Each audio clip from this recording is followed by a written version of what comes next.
All right, welcome to the quantitative research review. We're going to jump right into it.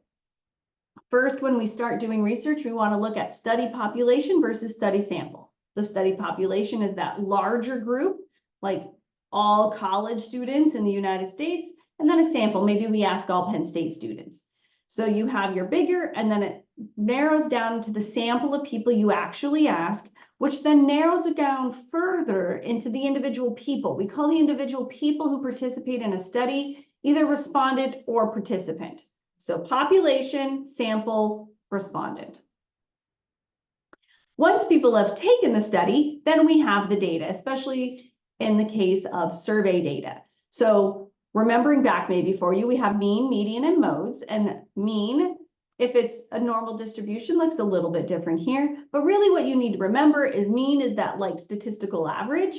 Median is the middle number, and mode is the most common. We also are going to be paying attention to frequency. That's how often an answer was given. So if I asked how many are Penn State students at University Park, how many marked that is my frequency. How many marked Penn State York is that frequency. Mode is when we look at the most frequent answer. Standard deviation has to do back with the mean. So when we have a mean, which is the statistical average, how far away on average do people answer? So if the average age of this group was 30 years old, and I had a standard deviation of 5 years, then on average, people are 5 away from that 30. So that would put most people then in the range of 25 to 35. If I had a range of say 20 years, then if I had a standard deviation of 20 years, then it gets much bigger, that range does. So we see that the standard deviation is telling us how far away from the mean most people are. Now, speaking of range, in social sciences, we report a descriptive range, so 20 to 35 years old, not 15. You actually write out the numbers and the range with the dash. What is a variable? I'm going to be using terms like pick and select variables. So how are variables measured, and what are those items that I'm talking about? So you have a variable like attending church. I might nickname it attend. It's defined by how often do you attend religious services. Now, I give them a list of 0 to 8, from never to several times a week. Those are the variable attributes. And there's always a numerical label for whatever we do. Now, this goes from less, never, to more, several times a week. So this is a variable that goes continuously.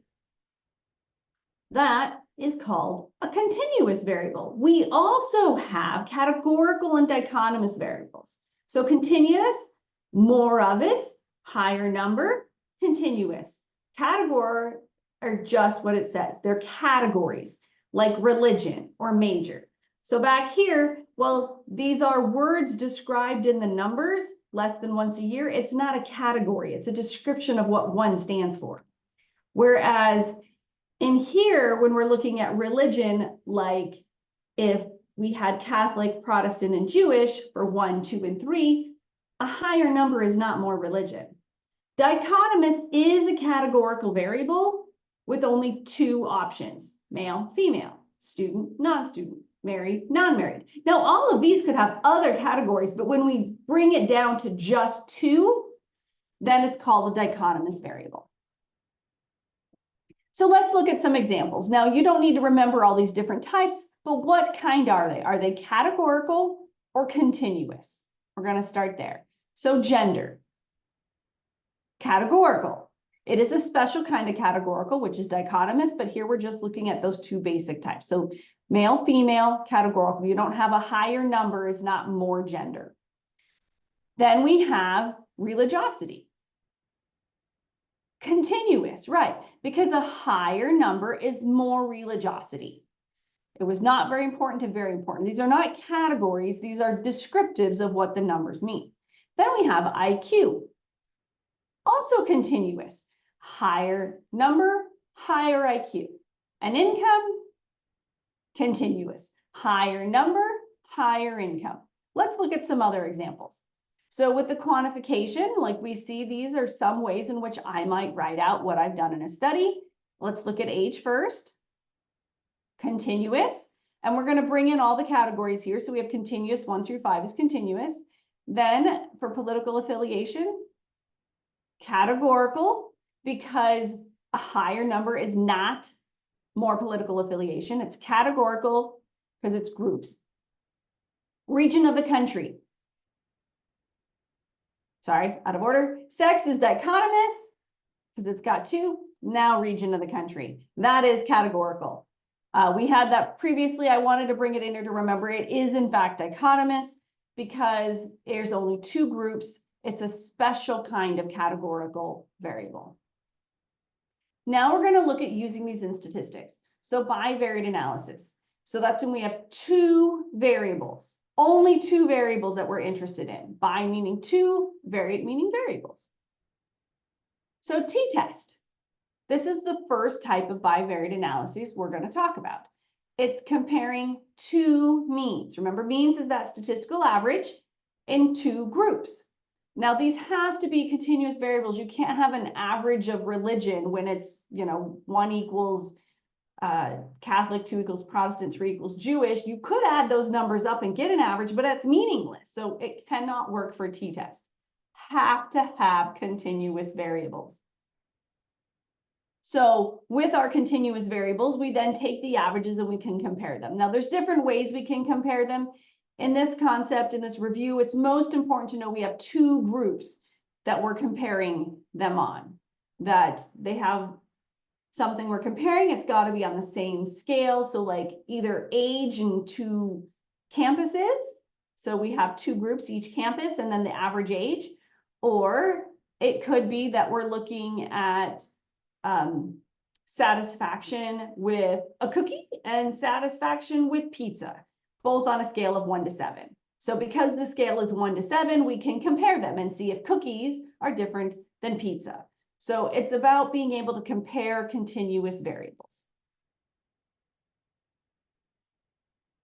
Now, this is what it sometimes can look like from a statistical standpoint. The important thing is noting that we're trying to figure out the difference between the means. Are these means, technically it's hard to tell, but we're going to say that the blue is the same and the green is the same mean. But comparatively here, we see that there's a bigger overlap with this bottom sample compared to the top sample. And so because of the difference in overlap, we see that these are significantly different. Stats will show us that, and these will end up not being different. So even though they are a little bit different, they're not really different. It's just by chance that you're seeing that. So describe a t-test to a partner, the wall, a friend. A t-test measures the difference between 2 means for categorical variables. Now, how do we know that it's different? I was just talking about significance. So the p-value is what we use. It helps you decide using a statistical test if those 2 numbers really are different. So have you ever seen like a bottle that says kills 99.9% of the germs? Really, it's talking about a test that they've done where they're 99.9% confident that it will actually kill all the germs it comes in contact with. It's described by this chart here, so that all of the answers fall within 95%, so that you're 95% confident that everything that happens will fall within there. So there is a chance that things were random, but this is your test. This is that null hypothesis if you've taken a stats class. The way that we utilize it is turning the p-value from the percentage. So if you're 95% confident, it's going to turn into a p-value of 0.05 because 95, if it goes to a decimal, is 0.95 and the difference is 0.05. So that's kind of the math behind it. That would mean that a 99% confident is a p-value of 0.01. And a 99.9% confident turns into a p-value of 0.001. Now, it's important that we figure out how to tell those. That's how confident in social sciences we want to be. The weather might be 5 or 25 or 45% confident. We only count it if we can be 95% confident. So if you can't see a p-value, look down to the notes in a chart. We're going to look at some examples. So first here, again, t-test, 2 means continuous variables. So this one is looking at males and females that participated in a pre-test, post-test TEM event. And when I would write a sentence, I'm looking at female participants and male participants. I look over at their significance over here. So for the males, I'll start down here, the males, these are less than 5 cents. I mean, that's like 73 cents, 34 cents. That's nowhere near a nickel. So in that concept, the men are not different. So we would say there is no difference between the pre-test and the post-test for the men. The fact that this is 47.7 and 46.9, that's irrelevant. This is not higher. It just looks like it. But statistically, it's the same number. Whereas for females, we come and we look over here and we see, oh, a penny and 0. That's definitely less than 5 cents. So over here, we see that these means, the 26.88 and 28.12 are different, and these are different. So an example sentence might start something like, for female participants, if we want to say who we're talking about, there was a significant difference between their self-concept pre-scores and their self-concept post-scores. Now, moving further, we don't just end the sentence there. We add in numbers. Here, I'm showing you a little bit about how you take the numbers where there's the mean and the standard deviation. We do M equals and SD equals. And then down here, we add the T values and the P value. All of that is added into our sentence. So it's not just the words, but we pull those means and standard deviations and stick them in to the sentence. So let's do a practice. Try writing the t-test difference for the female self-concept pre and post tests. I already gave you a hint at the words. You're just needing to add in the numbers. You can pause as needed here. For female participants, there was a significant difference between their self-concept pre-scores. And here's where you stick in that M equals space before and after the equal sign. 26.88, 2 decimals. Standard deviation SD equals 3.42, 2 decimals. This is APA 7th edition. And their self-concept post-scores. And then we have the mean, standard deviation, T and P. And they're all pulled from up here. See, here's that 26.88, 3.42, 28, 3.59. There we go. They're all pulled right. We just pull them right off the chart to write the sentence. So go ahead and try writing one for the male self-concept pre and post test if you haven't already. Pause and then start again when you're ready to see the answer. For male participants, there was no difference in their self-concept pre-scores and post-scores. And then we generally just say see table 6 because we didn't find a difference. They can just jump up here and see it. When there is a difference, we want to tell them. And when there's not, it's okay if you'd put the numbers in here. That's not wrong. You could do it just like you did up here, but you're also allowed to just say see the table when it's not significant. All right, so that was t-test. Now we're going to go to chi-square. Yes, CHI is chi, and it is a letter. And it is dealing with frequencies. Those are those percentages. This is categorical variables. Now we can use those categorical variables. So it's kind of like a t-test where we're still comparing variables, but unlike a t-test, these are frequencies. So it's how often an answer was given, not a mean. Categorical variables. So describe a chi-square to a partner. And how it differs from a t-test and how it is similar. So you go, a chi-square measures the difference between frequencies, yep. And then the next one, both a t-test and a chi-square measures the length between two variables, difference. However, t-tests measure what type of variables? continuous variables, and chi-square measures categorical variables.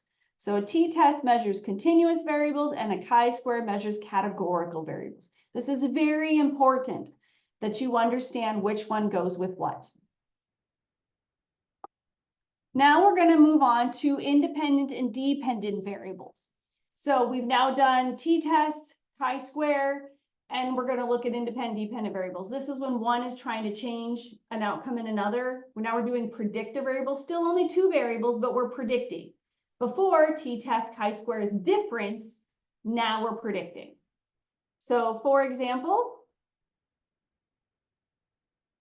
we may have time spent studying, predicting a change in your test score, because test scores don't predict change in the time spent studying before the test. So it's about making sure you're putting your variables in the right order. Sometimes there's a very clear order like this, and sometimes you're choosing it based on a theory or what you want to test, whether sleep is associated with a depression or depression with sleep. So but you do have to pick which one you think is causing or affecting the other, because there's a difference between correlation and causation. In most social and behavioral sciences, we focus primarily on correlation because causation is really hard to prove. But giving a more hardcore example, we might have that you see your phone freezing and your text messaging not working. That's actually a correlation, because it's really causing it is the lack of RAM, as you can see down here. That's the cause of the problem. But most of the time in social behavior sciences, we can see what's happening on the outside. We can't always know exactly what's going on the inside causing it, but that doesn't mean that the correlations don't matter or are not significant and that we can't help change the world because of it. It's just important to note we are looking at correlation. So there's an actual statistical test called a Pearson correlation. Now, this is often nicknamed a correlation just to confuse everyone, but this is the statistical test of a correlation, not the concept of correlation versus causation. Anyway, a Pearson correlation is a test for correlation between two continuous variables. Categorical's back out again. That was only in chi-square. So two continuous variables. And now back to our independent and dependent variables, because now we're going to pick an independent and dependent variable. Now, in a correlation table, we can't really tell. You get to look at the chart. Now, if you've ever played Battleship, this is some serious Battleship going on right here. So we'll start with over here on the side, across the top. We're going to bring it down, and we're going to see how things match. First thing we do, we look at a table. We want to know what is significant. How do we know there where's the p-values? Here is a note. It tells us, I just want to let you know we're getting close to significant here. So we got this little T for 0.10, that's 10 cents. But really the stars mean we're significant. These asterisks are stars. 0.05 is 1 star, 0.01 is 2 stars, and 0.001 is 3 stars. So there's that note with a p-value. And up here, we'll then be able to look and see if things are significant. So there's those asterisks indicating our significance level. This number right here is our Pearson correlation. So the way that we might read that, we'll read the one right here that it's pointing at. We have mainstream comfort, anxiety feeling. So the one comes down, the other goes across. So we have that pointing down there. And we always start with correlations with a thumbs up. Correlation, thumbs up. So what's our first variable? We're going to take mainstream comfort. Now, if this is a negative sign, then our next thumb is going to go down. Anxiety feelings. Mainstream comfort goes up, anxiety goes down. And we can actually flip that. As mainstream comfort goes down, anxiety goes up. They will always be in the opposite direction because it is a negative correlation. However, if we take an example just a little bit above it here, we will look at mainstream comfort and social connection. down and over, playing my battleship here. So that's number, it's got a star. So it is significant. We start with a thumbs up. Mainstream comfort goes up. Social connection goes up because it's positive. One goes up, the other goes up. It means the same is true if mainstream comfort falls, social connection falls. They move together in the same direction no matter what's happening. So let's take another example. Let's look at, we'll take the one down here in the end, depressive symptoms and anxiety. Is it significant? Yes, yes, we'll start with a thumbs up. Is it positive or negative? Positive. So as depressive symptoms go up, anxiety goes up. As depressive symptoms go down, anxiety goes down. We'll do one more. Negative emotion regulation and anxiety feelings. Is it significant? It's got the stars, yep. So we put our thumbs up.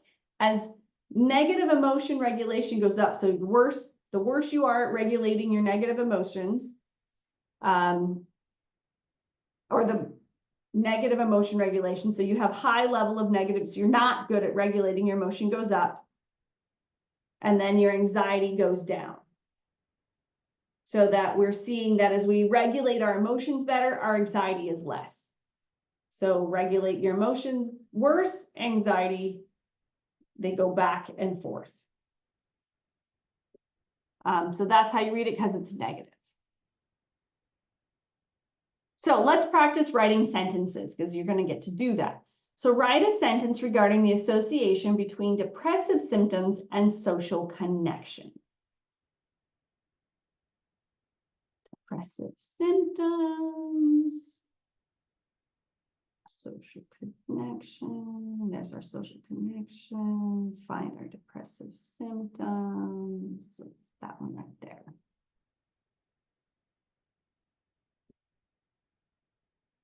So among this sample, higher levels of depressive symptoms was associated with lower levels of social connection. We got negative. And we put the R. R is the nickname for a p-value or for a correlation. We go right to that R in the middle. I don't know why. And then that P equals. Here it's less than, because that's how it's written up here. It doesn't have the equal sign. So we copy what we see in the note. So write a sentence regarding the association between depressive symptoms and household income. Depressive symptoms, household income, it's right there.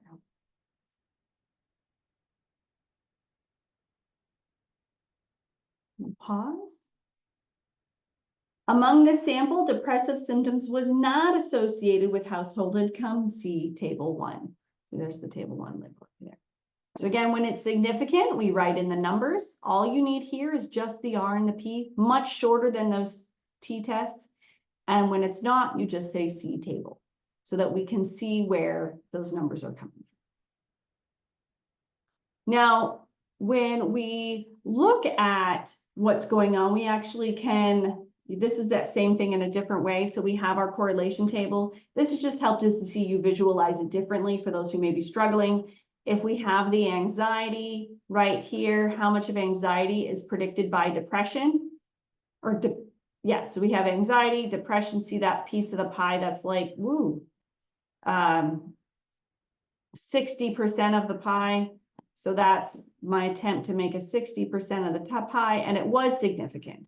Whereas here we see with age and anxiety, it's 11% of the pie, but it was not significant. In correlations, you can actually read it like the sizes, but generally what's really more important is positive and negative. And so in here, we see the example of what I'm talking about. You may have seen this before, that as depressive symptoms goes up, anxiety goes up. This is a histogram, and this is what a histogram chart will look like when you're putting one in. You want to see the dots of all the different answers, and then the trend line here, the regression line, that's kind of showing you how that slope is tilting. So hopefully that will help those who may be struggling a little bit at picturing what a correlation is. It's predicting these variables and how they're associated and how that line looks. A negative correlation would look across the other direction, so that as one goes up, the other goes down. All right, now just kind of an understanding, because you do an ANOVA in this chapter as well, that they'll come up in your hands-on assignment and in your projects. So when we look at it, we see that an ANOVA has one dependent variable, that's your outcome variable. A regression has one dependent variable or outcome variable. And then you have independent. So the difference here is we're now talking about, instead of bivariate analysis, is multivariate analysis. So now we have lots of things predicting. In the t-test, the chi-square, and the correlation, it's always only 2. Now we're going out into having more than just 2. So an ANOVA, we have continuous dependent, and a regression is continuous dependent. That's the outcome variable, has to still be continuous for both of them.